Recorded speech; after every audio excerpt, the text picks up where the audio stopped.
Hello friends, welcome to Thana's tips. இன்றைக்கி நம்ம சுவையான ஒரு ஈவினிங் ஸ்நாக்ஸ் உளுத்தம்பருப்பு போண்டா எப்படி பண்ணுறதுன்னு பார்க்கலாம். இந்த போண்டா செய்கிறதுக்கு தேவையான பொருட்கள்: உளுத்தம்பருப்பு 200 கிராம், பச்சை மிளகாய் 2, தேங்காய் 1 மூடி, தேங்காவை இந்த மாதிரி கீறி எடுத்து வச்சுக்கணும், கருவேப்பிலை கொத்தமல்லி சிறிதளவு, மிளகு 1 ஸ்பூன், பெருங்காயம் சிறிதளவு, உப்பு தேவையான அளவு, எண்ணெய்.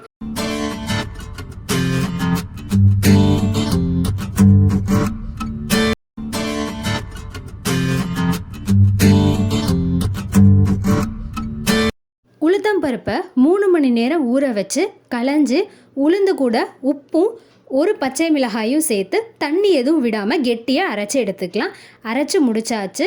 இப்போ அதில் மிளகை பொடி பண்ணி ஆட் பண்ணிக்கலாம். மிளகு 1 பச்சை மிளகாயை சின்ன சின்னதாக கட் பண்ணி போட்டுக்க போகிறோம்.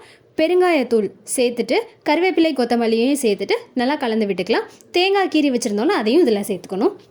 உளுந்தில் தண்ணி விடாமல் கெட்டியாக அரைச்சிக்க சொல்லியிருந்தேன். எதுக்காகனா நமக்கு அப்போ தான் எண்ணெய் குடிக்காமல் வரும். தண்ணி நிறையா விட்டால் எண்ணெய் குடிக்கும், அதுவும் இல்லாமல் நமக்கு போண்டா ஷேப்பாகவும் வராது. மிக்ஸ் பண்ணி முடித்ததுக்கப்புறம் இதில் 2 ஸ்பூன் அரிசி மாவை ஆட் பண்ணிக்கலாம். அரிசி மாவும் எதுக்காக ஆட் பண்ணுறோன்னா நமக்கு மொறு மொறுன்னு வரணுங்கிறதுக்காக.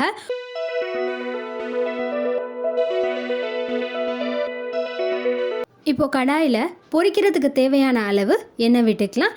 எண்ணெய் நல்லா சூடாயிடுச்சா அப்படிங்கிறத தெரிஞ்சுக்கிறதுக்காக சின்னதாக மாவுலேருந்து ஒரு பீஸ் எடுத்து போட்டு பார்ப்போம். இப்போது பொரிய ஆரம்பிச்சிருச்சு. நம்ம போண்டா உருட்டி பொரித்து எடுக்க ஆரம்பிச்சிடலாம். மாவு நம்ம ரொம்பவே கெட்டியாக அரைச்சிருக்கோம், அதனால் நமக்கு போண்டாவை பால்ஸ் மாதிரி சின்ன சின்ன பால்ஸாக உருட்டுறதுக்கு ஈஸியாக வரும். சின்ன சின்ன பால்ஸாக எடுத்து நம்ம எண்ணெயில் போட்டு பொரித்து எடுத்துட வேண்டியதான்.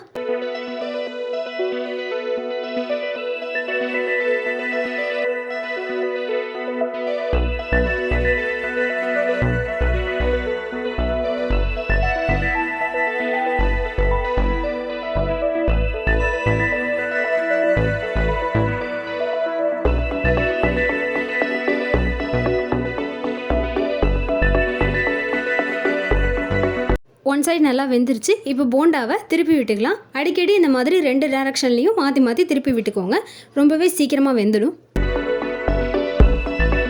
போண்டா நல்லா வெந்துருச்சு. இப்போ அதை அடுப்பிலிருந்து எடுத்துடலாம். இதே மாதிரி பேட்சாக போண்டாவை போட்டு எடுத்துக்கலாம். இந்த போண்டா பார்த்தீங்கன்னா ரொம்ப கிறிஸ்பினஸாகவும் இருக்கும், அதே சமயத்தில் சாஃப்டாக எண்ணெய் குடிக்காமலும் ரொம்பவே நல்லாயிருக்கும். இது ஒரு சூப்பரான ஈவினிங் ஸ்நாக்ஸ்.